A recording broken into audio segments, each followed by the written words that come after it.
are watching Educational Broadcasting Channel.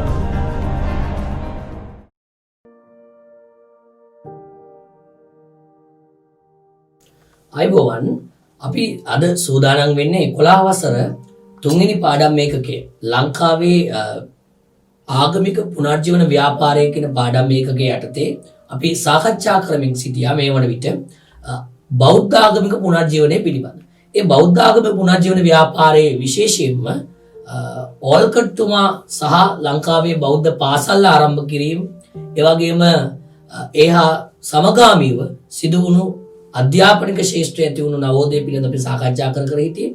විශේෂයෙන්ම අපි ඊළඟට සාකච්ඡා කරන්න සූදානම් වෙන්නේ ඕල්කට්තුමාගෙන් පසුව ලංකාවේ ආගමික පුනර්ජීවන ව්‍යාපාරයට නායකත්වය ලබා දුන් නායකයන් පිළිබඳවත් ඔවුන්ගෙන් සිදු සේවාවන් පිළිබඳවත් ඒ වගේම තමයි 20 වන සියවසේ වන විට ලංකාවේ ආගමික බෞද්ධ පුනර්ජීවන ව්‍යාපාරය යටතේ විශේෂයෙන්ම 20 වන සියවසට පෙරත් 19 වන සියවස අගභාගයේදී මේ රටේ සුදේශීය ව්‍යාපාර කීපයක් නිර්මාණය වෙනවා.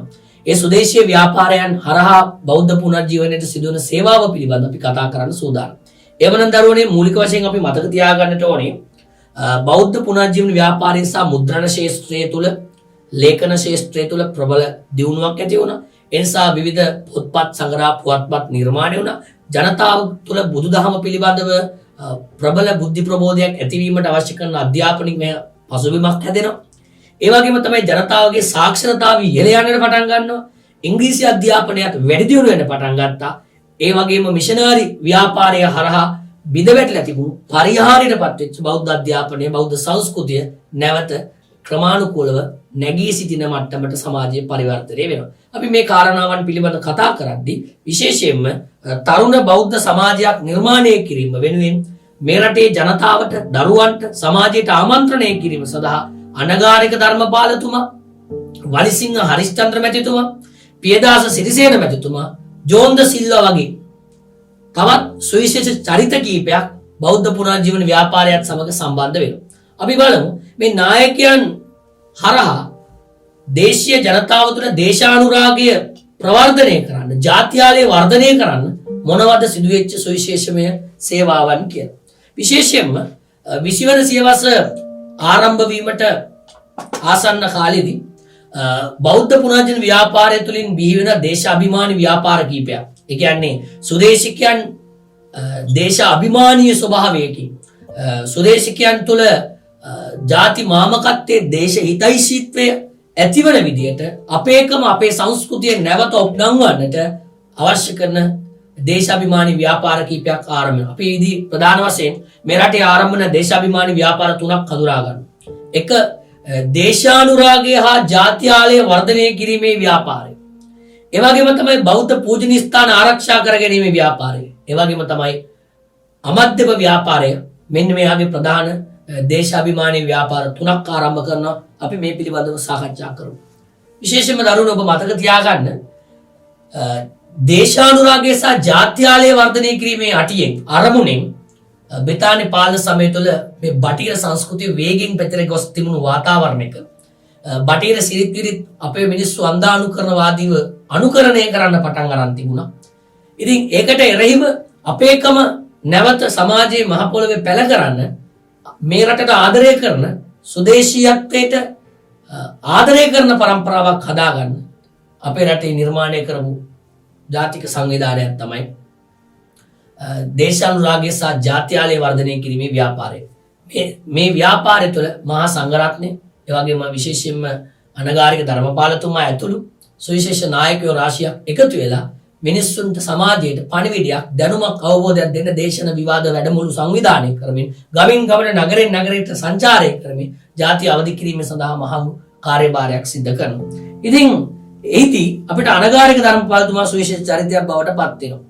අපි බලමු මේ විදේශ ආධිපත්‍ය නිසා පිරිහි ගිය අපේ රටේ ජාතික අභිමානය යලි පණ ගන්වලා ජාතියක් වශයෙන් අපේ රට නගා සිටින විශාල පරිශ්‍රමයක් දරන අභිමානවත් නායකයෙක්. හැබැයි එතුමා මුලින් උපතින් කතෝලික භක්තිකයෙක්.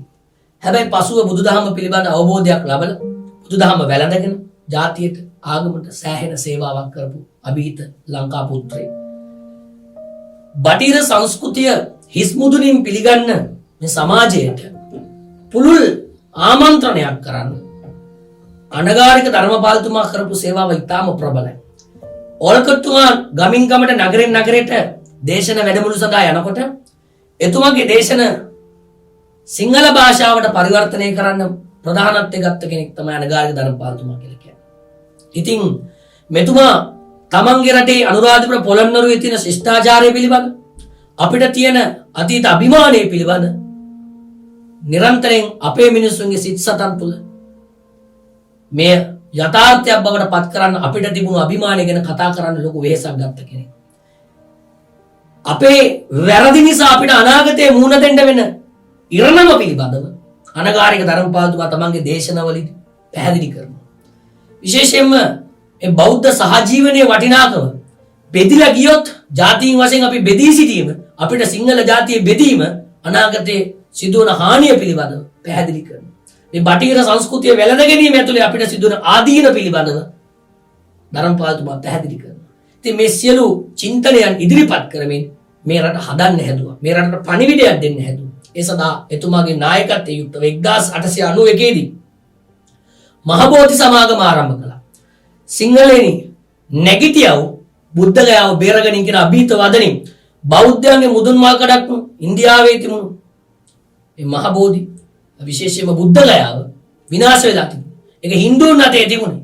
ඒ හින්දුන් විසින් එක තමන්ගේ භූමියක් බවට පත් කරන් තිබෙද්දී බෞද්ධයන් වෙනුවෙන් ඒ ආරක්ෂා කරගන්න ඉන්දියාවට ගිහිල්ලා නඩු කියලා නඩුවෙන් දිනලා මහන්තා කියන ඒ විශේෂයෙන්ම හින්දු දේවගැතිවරයව පරාජය කරලා ඒ බෞද්ධයන්ට අයිති භූමිය බෞද්ධයන්ට අත්පත් කර දෙන්න සුවිශේෂ කාර්යභාරයක් කරපු අභීත ලංකා බෞද්ධ පුත්‍රයෙක් තමයි අනගාരിക ධර්මපාලතුමා. එතුමා විසින් මෙලෙස ආරම්භ කරපු මේ ක්‍රියාදාමයන් ඒ වගේම ලංකාව පුරා සංචාරය කරමින් ඇවිදමින් ජනතාවද මේ බුදුදහම පිළිබඳ විතරක් නෙමේ අපේකම පිළිබඳව කෑම බීම පිළිබඳ ඇඳුම් පැළඳුම් පිළිබඳ සියලු දේවල් පිළිබඳ සමාජයට යහපත් ආකල්පයක් ගොඩනගන්න උත්සාහ කරමු. අභීත නායකයෙක් කොල්කට්ටුවාකින් පසුව බිහි වුණු ඒ තමයි ධර්මපාලතුමා. ඉතින් මේ ධර්මපාලතුමාගේ ගමන් මාර්ගයේ ඉදිරි සටහන තබන ඊළඟ ලංකා පුත්‍රයා තමයි කියන්නේ අනගාരിക ධර්මපාලතුමාගේ අනුගාමිකයා බවට පත් වෙන ප්‍රධාන නායකයා තමයි විශේෂයෙන්ම බ්‍රහ්මචාරී වලිසිංහ හරිස්චන්ද්‍ර මැතිතුමා. එතුමා මේ ලංකාවේ බෞද්ධ පුරාජීවන ව්‍යාපාරයට සුවිශේෂ සේවාවක් කරන විශේෂයෙන්ම වීලි කලාපේ රජරට ප්‍රදේශයේ තියෙන පැරණි නටබුන්නුණු වේර විහාරස්ථාන ආරක්ෂා කරගන්න සෑහෙන මහන්සියක් ගත්තා. ඒ වගේම තමයි පන්නිද අවිය කොටගෙන ජාතිය නගා සිටවන්නට සුවිශේෂ කාර්යභාරයක් ඉෂ්ට කරන තවත් ලංකා පුත්‍රයෙක් තමයි පියදාස සිරිසේන මැතිතුමා. සිංහල භාෂාවට වටිනාකමක් දෙන්නට මේ සමාජයේ නගා සිටවන්නට සිංහල ජාතිය නමින් පුවත්පතක් ආරම්භ කරනවා.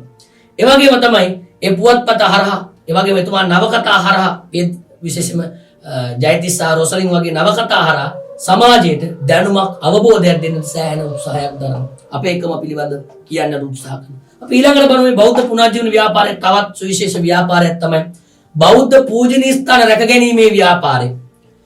දැන් මේ රටේ අනුරාධපුර පොළොන්නරු ප්‍රමුඛ මේ රට රජරට මහා පැරණි ශිෂ්ටාචාරයක් අපිට තිබුණා. ඒවා වල් වැදිලා කැලෑ වෙලා වනාන්තර වෙලා තිබින්නේ මේ කාලේ වල බ්‍රිතාන්‍ය අධිරාජ්‍යවාදී පාලනය පවතින කාලෙදී.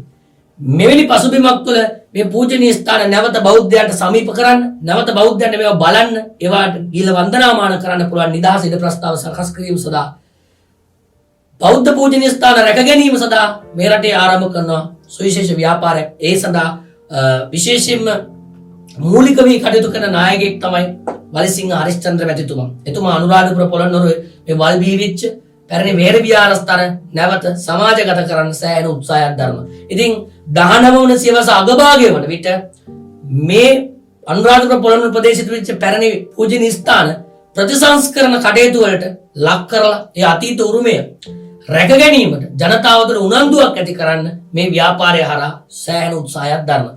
මේ මීට සමගාමීව මේ ව්‍යාපාරය අපි බෞද්ධ නායකයෝ මැදිහත්ලා කරද්දී හැබැයි මේවා කැණීම් කරන්න ආවේ මේවා පරීක්ෂණ කරන්න ආවේ කවුද?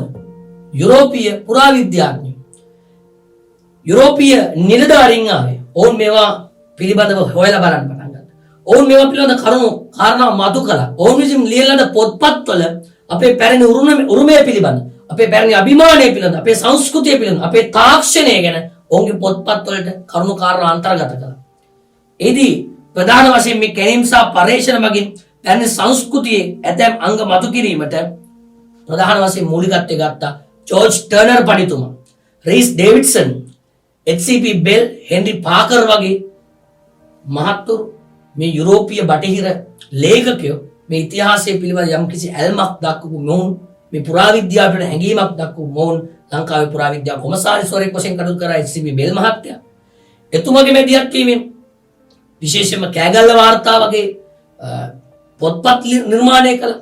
ඒ වගේම සීගිරිය සොයා ගැනීම, ඒ වගේම අනුරාධපුර පොළොන්නරුවේ තියෙන විශාල පූජනීය ස්ථාන ප්‍රමාණයක පරීක්ෂණ කටයුතු කැණීම් කටයුතු කරන්න මූලිකත්වය ගත්ත මේ බටහිර ජාතිකයෝ ඔවුන් විසින් ලියන පොත්පත්වල අපේ ජාතිය අභිමානීය සංස්කෘතිය පිළිබඳ ඇතුළත් කළා. මේ පොත්පත් කියවීමට පෙළඹෙන අපේ බෞද්ධයෝ, අපේ සිංහලයෝ අපේ රට පිළිබඳ හැඟීමක් ඇති කරගන්න පුළුවන්. බටහිර චින්තනයේ ඇතුලේ මෙතෙක් කටයුතු කරපු අපේ මිනිසුන්ගේ ඇස් පෑදෙන්න, මොළ පෑදෙන්න පටන් ගත්තේ අපිට මහත් වූ අභිමානයක්, සංස්කෘතියක් තියෙන ඒ රට, ඒ ජාතිය වෙනත් පරගැති ජාතියකට අතු වෙලා තිනවා. විජාතිකයන් විසින් ඒ රට අත්පත් කරගෙන ඉන්නවා කියන කාරණාව මිනිසුන්ගේ හදවත් වලට, පපුතුලට දැනෙන්නට මේ බටහිරයන් විසින් ලියලද පොත්පත්වල තිබුණු කරුණු සමාජයට ආරාවලක් බවට පත් වෙනවා.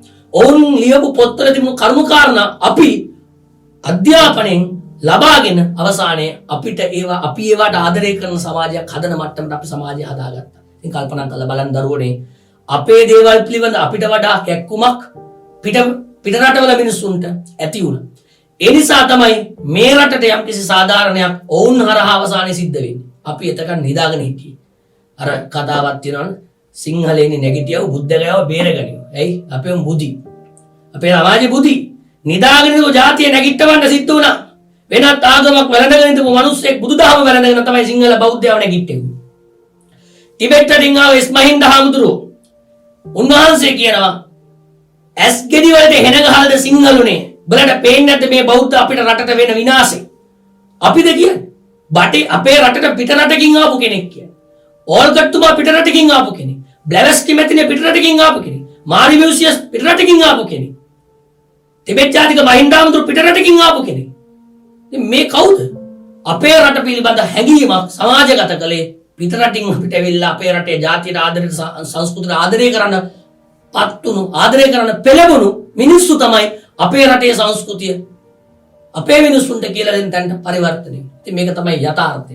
ඉතින් මෙවැනි ආකාර පොත්පත් ලියන සමාජය දැනුවත් කරන්න කටයුතු කරපු මේ බටහිර ලේඛකයන්ගේ බටහිර වාර්තා කරන පොත්පත් කියවුණු අපි අපේ සංස්කෘතිය පිළිබඳ හැඟීමක් ඇති කරගෙන පෙළඹෙනවා. ඒ වගේම තමයි වලිසිංහ හරිස්චන්ද්‍ර මැතිතුමා අනුරාධපුරයේ පූජනීය ස්ථාන ආරක්ෂා කර ගැනීමට ව්‍යාපාර ආරම්භ කළා. අනගාരിക ධර්මපාලතුමාගේ මැදිහත් වීමෙන් බුද්ධගයාව ඇතුළු ඉන්දියාවේ පූජනීය ස්ථාන ආරක්ෂා කර ගැනීම සඳහා මහ බෝධි සමාගම ආරම්භ කළා. ඒ වගේම 1870 දී පමණ මේ රටේ රුවන්වැලි මහා සෑය ඇතුළු පූජනීය ස්ථාන ආරක්ෂා කර ගැනීමේ වගකීම බාරගත්තා. ඒවා සොයන්නට පෙළඹුණා. මේ සියල්ලම ප්‍රතිඵලය අපිට වැඳුම් පිදුම් කරන්නට වටිනාකමක් තියෙන පූජනීය ස්ථාන රාශියක් අපේ සමාජයට සොයා ගන්නට ඉඩ ප්‍රස්තාවක් සකස් වෙනවා බ්‍රිතාන්‍යයන්ගේ පාලන කාලය තුල. ඒ වගේම තවත් සුවිශේෂ ව්‍යාපාරයක්. ඒ තමයි බ්‍රිතාන්‍ය අධිරාජ්‍යවාදීන් අපේ රටේ තමන්ගේ ආදායම් මට්ටම වැඩි කරගන්න උත්සාහ කරනවා. ඒ සඳහා උන් අනුගමනය කර එක උපක්‍රමයක් තමයි දිවයින පුරා සුරාසැල් නීතිගත කරන්න. ඒ කාලේ තිබුණේ රාතැබෑරු. ඒතකොට බ්‍රිතාන්‍ය රජය 1912 මැයි මාසයේ පනතක් සම්මත කරන සුරාබදු පනත. මේ පනත සම්මත වුණාම ලංකාවේ ඕනම කෙනෙකුට ඕනම දැනක සුරා සැලක් රාතැබෑරුමක් අරින්න. මොකක්ද මෙතනින් වෙන්නේ? බ්‍රිතාන්‍ය රජයට අවශ්‍ය කරන මුදල් උපය ගන්න අපේ මිනිස්සුන්ට රාතැබෑරුම් විවෘත කරන ඕනම කෙනෙකුට මේ රාතැබෑරුම් වලට ගිහිල්ලා ඇති වෙන්න බොන්න පුළුවන්. ප්‍රතිඵලයි බේබදු සමාජයක් මේ රට ඇතුලේ හැදෙනවා. අපේ රටේ තියෙන වටිනා වස්තුව දේපල සියල්ලම මිඩංගු කරලා කැප කරලා මිනිස්සු ගිහිල්ලා මේ රාතැබෑරුම් වලින් මේවා මිලදී ගන්නවා. අවසානයේ මොකද වෙන්නේ? දරු පවුල අනාථයි. සමාජය සංස්කෘතිකමය වශයෙන් බෙලහීන වෙනවා.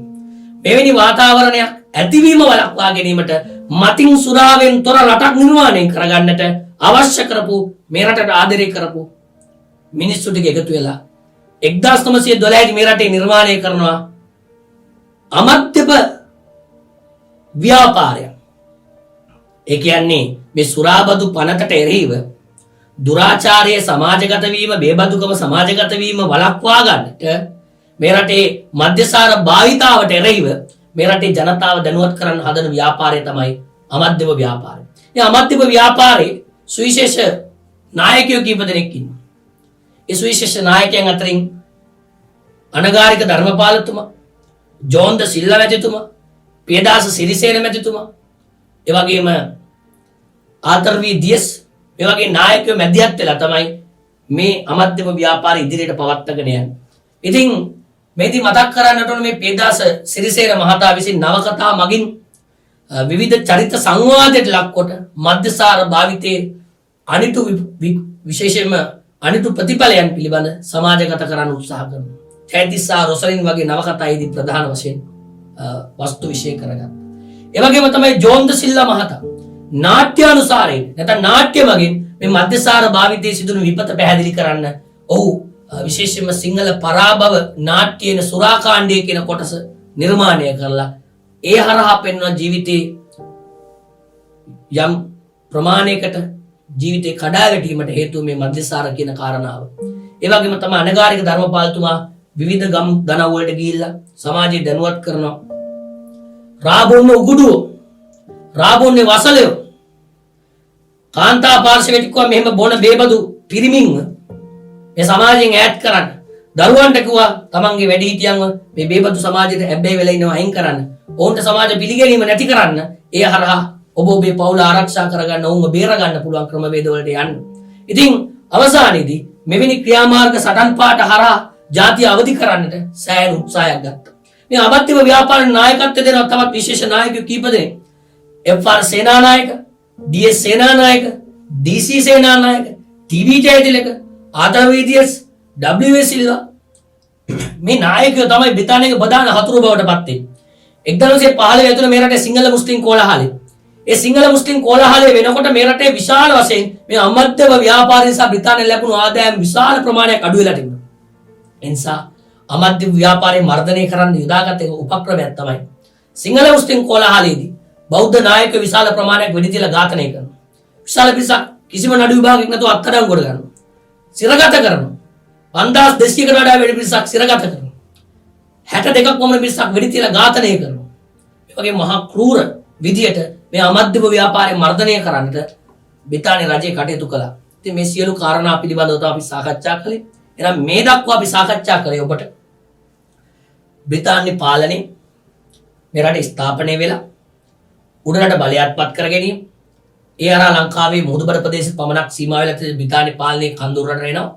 ඊට පස්සේ මිෂනාරි ව්‍යාපාරය හරහා මේ රටේ බෞද්ධ සංස්කෘතිය පිරිහීමටපත් වෙන ආකාරය, එෙහිදී මිෂනාරි ව්‍යාපාරය විසින් තමන්ගේ මිෂනාරි කටයුතු ව්‍යාප්ත කරන විදිය, ඒ සඳහා ගන්න ක්‍රියාමාර්ග, ඉන්පස්සේ මිෂනාරි ව්‍යාපාරය විසින් පවත්වාගෙන ගිය දේශන, ලේඛන, අධ්‍යාපන මාධ්‍ය මේ සියලු දේවල් පිළිබඳව අපි සාකච්ඡා කළා. මිෂනාරි ව්‍යාපාරයට එරෙහිව මේ රටේ ගොඩනැගෙන බෞද්ධ පුනර්ජීවන ව්‍යාපාරය, ඉන්පස්සේ මේ රටේ නිර්මාණය වෙන මේ බෞද්ධ පුනර්ජීවන ව්‍යාපාරය මගින් ගත්ත ක්‍රියාමාර්ග අපි එකින් එක විස්තර කළා. විශේෂයෙන්ම මේ රටේ බෞද්ධ පිරිවෙන් අධ්‍යාපන ආයතන ආරම්භ කිරීම, වාද විවාද පැවැත්වීම, ඒ වගේම තමයි මේ වාද විවාද පැවැත්වීමත් සමගාමීව ඒ අතරේ වඩා වැදගත් වෙච්ච ප්‍රධාන වාද පහ, පංචමහා වාද, මේවා ගැන අපි කතා කළා. මේ සියල්ලම ප්‍රතිඵලයක් වශයෙන් අවසානයේ ඕල්කට්තුමාගේ ලංකා ගමන, ඒ වගේම තමයි බෞද්ධ පුනර්ජීවන ව්‍යාපාරයේ ඉතාම වැදගත් තවත් සේවාවක් බෞද්ධ පාසල් ආරම්භ කිරීම. ඒදී මූලික සාධකයේ බවට පත් වෙන්නේ ඕල්කට්තුමාගේ පරම විඥානාත්ම බෞද්ධ සංගමේ ඇදියත් වීමෙන් ලංකාවේ බෞද්ධ පාසල් 200ක් පමණ ආරම්භ වීම ගැන අපි සාකච්ඡා කළා. ඉන්පස්සේ මේ රටේ අනගාരിക ධර්මපාලතුමාගෙන් පසු මේ රටේ ජාතිය ආගම සංස්කෘතිය ඔප්නැංවීම සඳහා නිර්මාණය කරන ඒ ජාතික ව්‍යාපාරය ගැන අපි කතා කළා. දරුවනේ මේ කතා කරපු සියලු කරුණු කාරණා ඇතුලේ අපිට නැති උනේ අපේ ජාතිය විතරක් නෙමෙයි. අපේ සංස්කෘතිය විතරක් නෙමෙයි. අපේකම. ඒ අපේ අනන්‍යතාවය මේ සියල්ල මේ මහ පොළවේ යලි යථාර්ථයක් බවට පත් කරන්න නැවත පුනර්ජීවනය කරන්න සෑහෙන වෙහසක් මහන්සියක් ගත්ත ඒ ජාති මාමක නායකයෝ පිළිබඳව අපි ඔබත් සමග සාකච්ඡා කළා. ඊට සාපේක්ෂව ජාති හිතෛෂී දේශ මාමක සමාජයක් මේ සමාජ ක්‍රමය ඇතුලේ ගොඩනගන්නට බටහිර මිෂනාරිස් සමාජ ක්‍රමය සමග අභියෝග කරන්න පුළුවන් සමාජයක් හදන එක ලොකු වගකීමක්. ඒ වගකීම ඉෂ්ට කරපු අභිහිත නායකයන් අපි කතා කළා. එහෙනම් ඔබට ආරාධනා කරනවා අපිත් සමග ඉදිරි කොටස සමග සම්බන්ධ වෙන විශේෂම අපි ඉදිරි දිනේදී ඔබත් සමග සාකච්ඡා කරන්නේ Hindu ආගමික පුනර්ජීවන ව්‍යාපාරය සහ මුස්ලිම් වෙනුවෙන් නිර්මාණය වෙන ඉස්ලාම් පුනර්ජීවන ව්‍යාපාරය පිළිබඳව මේ කරුණු කාරණා හරහා මේ පාඩමේ විශේෂ ඒකකයන් කීපයක් සමග ලබන සතියේ හමු වෙන අරමුණෙන් ඔබට සමුදෙනවා ආයුබෝවන්.